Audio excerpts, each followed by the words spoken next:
पुराने समय की बात है।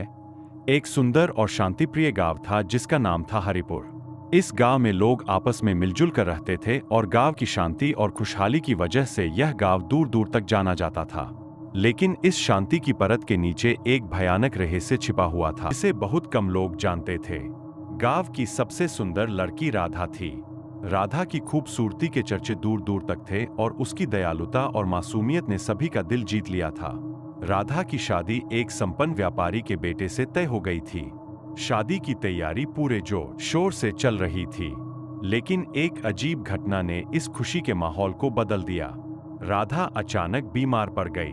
पहले तो गांव के डॉक्टर और वैद्यों ने इलाज किया, लेकिन राधा की हालत में कोई सुधार नहीं हुआ। कुछ ही दिनों में राधा की मौत हो गई। पूरे गांव में शोक की लहर गई। हर कोई हक्का बक्का था कि इतनी स्वस्थ और युवा लड़की की इतनी जल्दी मौत कैसे हो सकती है। राधा की मौत के बाद गांव में अजीब घटनाएं होने लगीं। रात के समय लोग अंधेरे में एक भयानक महिला को देखने लगे। उसके चेहरे पर खून के धब्बे थे और उसकी आंखें लाल थीं। लोग कहते थे कि वह महिला रात के समय गांव के चारों ओर घूमती है और किसी भी असावधान व्यक्ति को डराती है। गांव वालों ने उसे चुड़ैल मान लिया और उन्होंने सोचा कि यह राधा की आत्मा है जो अपनी मौत की वजह से शांति नहीं पा सकी है। गांव में रात के समय एक अजीब सा सन्नाटा छा गया। लोग रात को बाहर निकलना डराने लगा और परिवारों ने अपने घरों के दरवाजे और खिड़कियां मजबूती से बंद कर दिए। चुड़ैल के डर ने गांव की शांति को नष्ट कर दिया था और लोग न तो चैन से सो पा रहे थे और न ही दिन की सामान्य गतिविधियों को बिना डर के कर पा रहे थे। गांव के बुजुर्गों और समझदार लोगों ने मिलकर फैसला किया कि इस स्थिति को बदलने के लिए कुछ करना होगा। गांव के सबसे वरिष्ठ और ज्ञानी पंडित जी को बुलाया गया।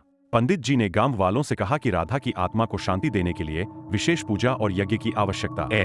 उन्होंने बताया कि राधा की आत्मा को शांति मिलनी चाहिए ताकि वह चुड़ैल के रूप में गांव में आतंक न फैला सके।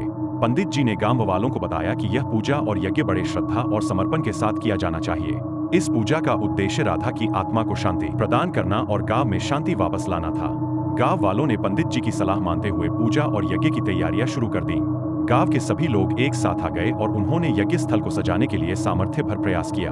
यज्ञ के लिए आवश्यक वस्तुएं एकत्र की गईं। गाय का घी, हवन सामग्री, फूल और अन्य पूजन सामग्री। पूजा के दिन पूरे गांव को सजाया गया और यज्ञ स्थल को विशेष रूप से सजाया गया। गांव के सभी लोग, बड़े बुजुर्ग और बच्चे, इस पवित्र अनुष्ठान में शामिल होने के लिए एकत्रित हुए।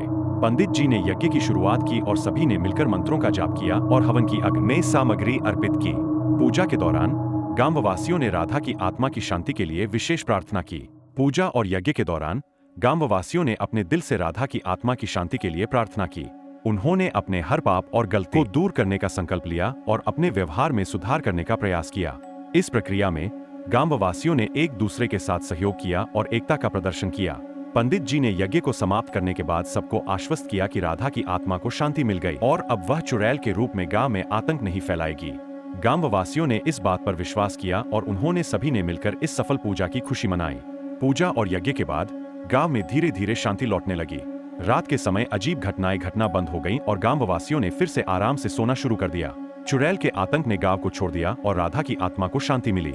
गांव में सुख शांति की वापसी हुई और लोग खुशी खुशी अपने जीवन में लौट आए। गांववासियों ने यह समझा कि सच्ची श्रद्धा और समर्पण से कोई भी समस्या हल की जा सकती है।